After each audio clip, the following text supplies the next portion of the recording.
Coma induzido, Cláudio, o que tem a ver isso daí? A pessoa vai ficar em coma para sempre, nunca mais acorda, demora para acordar. Vamos entender isso daqui agora! Talvez você já tenha passado por alguma situação parecida como essa, ou um familiar seu, ou um conhecido, um amigo, ficou no famoso coma induzido, né? No vídeo anterior a gente comentou um pouco sobre a intubação. Se você não assistiu, clica no cardzinho aqui em cima para poder assistir o vídeo sobre intubação e lá eu comento algo sobre o coma induzido. Por quê?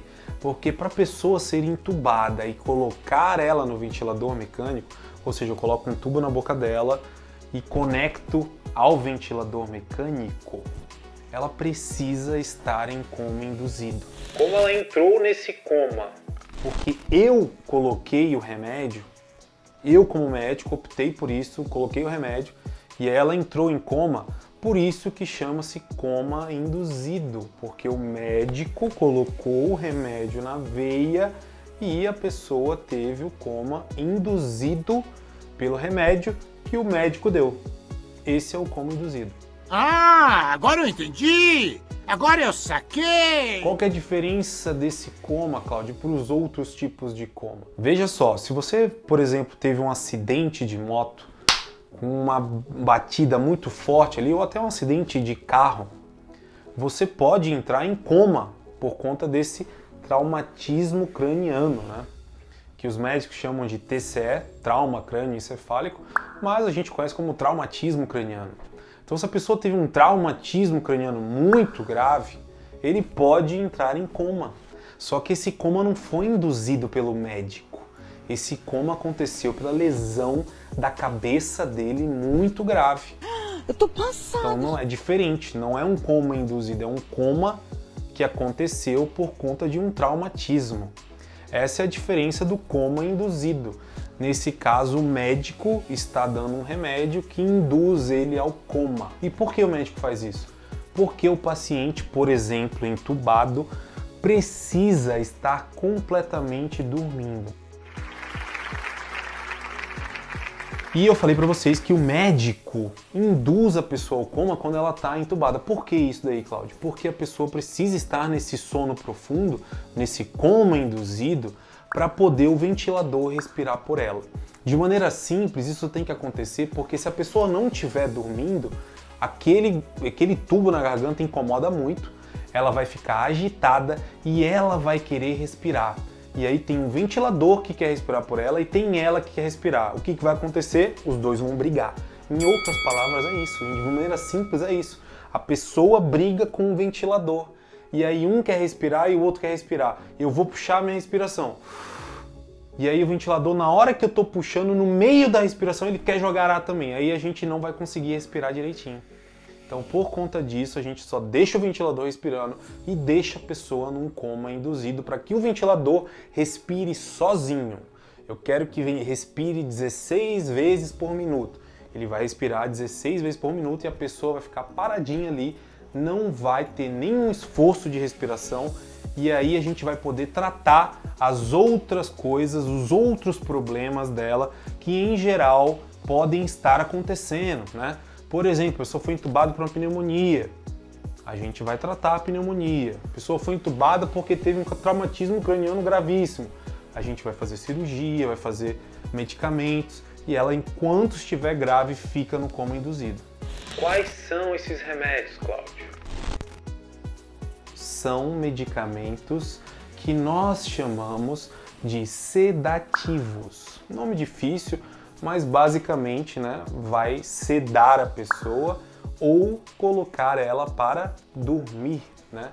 E aí num dormir profundamente, que não acorda nem com o estímulo de dor, a gente chama de coma induzido, tá? Então são vários termos, ok? Mas basicamente a gente vai deixar em coma induzido a pessoa que precisa ficar dormindo e não acordar até que a gente tenha segurança. Eu estou sentindo uma treta! Agora, quanto tempo fica? Essa pergunta a gente não tem uma resposta de imediato. Uma coisa eu posso falar para vocês, a gente vai deixar em coma induzido o tempo necessário para aquela pessoa ter uma segurança de, passados os momentos mais graves, aí a gente desliga para poder acordar. O nosso pensamento, em geral, é tirar o quanto antes do coma induzido. Outra pergunta muito comum é saber quanto tempo demora para acordar. Então, isso também não é uma coisa que é tão simples, não existe uma receita de bolo. Tem pessoas que eu desligo hoje a sedação, ou seja, o remedinho que fez ela entrar em coma, e ela pode demorar 2, 3, 4 dias para acordar. Tem outras pessoas que eu desligo hoje e ela já acorda hoje. Se eu desligar às 6 horas da manhã, 7, 8 horas da manhã ela já está acordando. Isso depende de várias coisas. Por exemplo, se o paciente é mais gordo, se é mais magro, se o paciente tem problema no fígado, se ele não tem, se ele tem problema no rim, se ele não tem. Então são várias coisinhas que a gente avalia para ter uma noção se esse paciente vai acordar ou não.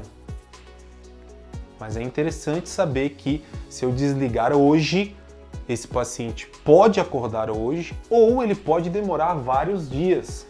Tem uma frase de um médico francês muito famosa que fala: na medicina, tá escrito aqui, ó, nem sempre, nem nunca. Inclusive ele queria falar com uma analogia com o amor. A medicina é como o amor, nem sempre, nem nunca. Então, a gente pode ter, a gente estuda nos livros, sabe as médias das horas que demora, mas os pacientes, eles têm muitas coisas diferentes, pesos, alturas, doença no fígado, doença no coração, e isso pode variar muito de uma pessoa para outra, quanto tempo que ela vai demorar para acordar. Então nem sempre a gente vai conseguir dar essa resposta exata para vocês, porque cada paciente é um indivíduo único.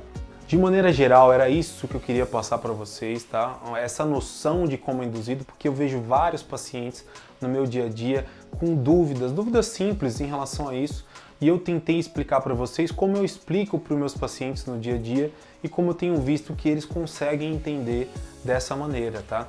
Eu espero que esse vídeo tenha te ajudado de alguma maneira, e se esse vídeo te ajudou, se você gostou, não esqueça de curtir, não esqueça de compartilhar com algum amigo seu no Facebook, no WhatsApp. Eu agradeço muito a atenção de vocês e a gente se encontra no próximo. Valeu, galera!